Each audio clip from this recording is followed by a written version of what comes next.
ನಮಸ್ಕಾರ, ತಿಳಿಯೋಣ ಬಾ ಕನ್ನಡ ಯೂಟ್ಯೂಬ್ ಚಾನಲ್ಗೆ ಸ್ವಾಗತ. ನಾನು ಲೇಖನ ಶ್ರೀನಿಧಿ. ಇವತ್ತು ಚಂದದ ಹಣ್ಣು, ಕೆಂಪನೆಯ ಹಣ್ಣು ದಾಳಿಂಬೆಯ ಬಗ್ಗೆ ಈ ವಿಡಿಯೋದಲ್ಲಿ ತಿಳಿಸ್ಕೊಡ್ತಾ ಇದ್ದೀನಿ.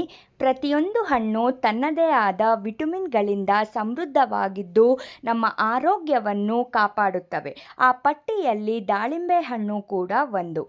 ದಾಳಿಂಬೆ ಹಣ್ಣಿನಲ್ಲಿ ಆ್ಯಂಟಿ ಆಕ್ಸಿಡೆಂಟ್, ಆ್ಯಂಟಿ ವೈರಲ್, ಆ್ಯಂಟಿ ಟ್ಯೂಮರ್ ಗುಣಲಕ್ಷಣಗಳನ್ನು ಕಾಣ್ಬೋದು.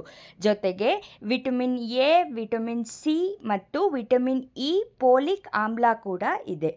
ಹಾಗಾದರೆ ದಾಳಿಂಬೆ ಹಣ್ಣನ್ನು ತಿನ್ನೋದ್ರಿಂದ ನಮ್ಮ ಆರೋಗ್ಯಕ್ಕೆ ಏನೆಲ್ಲ ಪ್ರಯೋಜನಗಳಿವೆ ನೋಡೋಣ.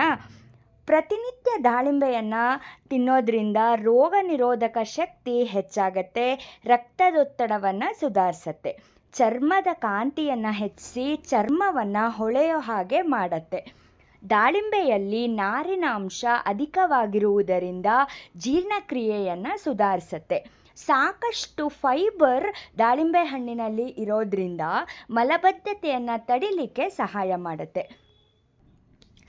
ದಾಳಿಂಬೆ ಹೃದಯದ ಆರೋಗ್ಯವನ್ನು ಸುಧಾರಿಸಲಿಕ್ಕೆ ಸಹಾಯ ಮಾಡೋದಲ್ಲದೆ ಕೆಟ್ಟ ಕೊಲೆಸ್ಟ್ರಾಲ್ ಮಟ್ಟವನ್ನು ಕಡಿಮೆ ಮಾಡುತ್ತೆ. ದಾಳಿಂಬೆ ಹಣ್ಣನ್ನು ಪ್ರತಿನಿತ್ಯ ಮಕ್ಕಳು ಸೇವನೆ ಮಾಡೋದ್ರಿಂದ ಸ್ಮರಣ ಶಕ್ತಿ ಅಂದರೆ ನೆನಪಿನ ಶಕ್ತಿ ಹೆಚ್ಚು ಮಾಡಲಿಕ್ಕೆ ಸಹಾಯ ಮಾಡುತ್ತೆ. ಹಾಗಾದರೆ ನಿಮ್ಮನೇಲೂ ಮಕ್ಕಳಿದಾರ? ಪ್ರತಿನಿತ್ಯ 1 ಕಪ್ ದಾಳಿಂಬೆ ಹಣ್ಣನ್ನು ತಪ್ಪದೆ ಕೊಡಿ. ಗರ್ಭಿಣಿಯರಿಗೆ ದಾಳಿಂಬೆ ತುಂಬಾ ಮುಖ್ಯ. ದಾಳಿಂಬೆಯಲ್ಲಿ ಕಬ್ಬಿಣದ ಅಂಶ ಸಮೃದ್ಧವಾಗಿ ಇರುತ್ತೆ. ಕಬ್ಬಿಣದ ಕೊರತೆಯನ್ನು ತಡಿಲಿಕ್ಕೆ ದಾಳಿಂಬೆ ಹಣ್ಣು ಸಹಾಯ ಮಾಡುತ್ತೆ. ಮಧುಮೇಹ ರೋಗಿಗಳು ಸಹ ದಾಳಿಂಬೆ ಹಣ್ಣನ್ನು ಯಾವುದೇ ಭಯ ಇಲ್ಲದೆ ಪ್ರತಿನಿತ್ಯ ಸೇವನೆ ಮಾಡ್ಬೋದು. ತೂಕ ಕಡಿಮೆ ಮಾಡಲಿಕ್ಕೆ ದಾಳಿಂಬೆ ಹಣ್ಣು ಸಹಾಯ ಮಾಡುತ್ತೆ. ದಾಳಿಂಬೆ ಹಣ್ಣು ಮಾತ್ರ ಅಲ್ಲ, ಇದರ ಸಿಪ್ಪೆನೂ ಸಹ ಔಷಧಿ ಗುಣಗಳಿಂದ ಕೂಡಿರುತ್ತೆ.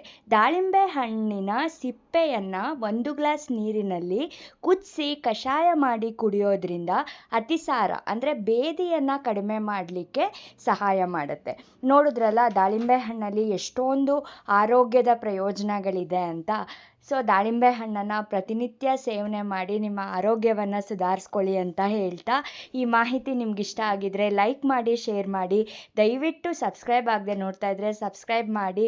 ಈ ಥರ ಇನ್ನಷ್ಟು ಒಳ್ಳೊಳ್ಳೆ ಮಾಹಿತಿಗಳನ್ನು, ಒಳ್ಳೊಳ್ಳೆ ವಿಡಿಯೋಗಳನ್ನು ಹಾಕಲಿಕ್ಕೆ ನನಗೂ ಸಹ ಹುಮ್ಮಸ್ಸು ಬರುತ್ತೆ ನೀವು ಸಬ್ಸ್ಕ್ರೈಬ್ ಮಾಡೋದ್ರಿಂದ.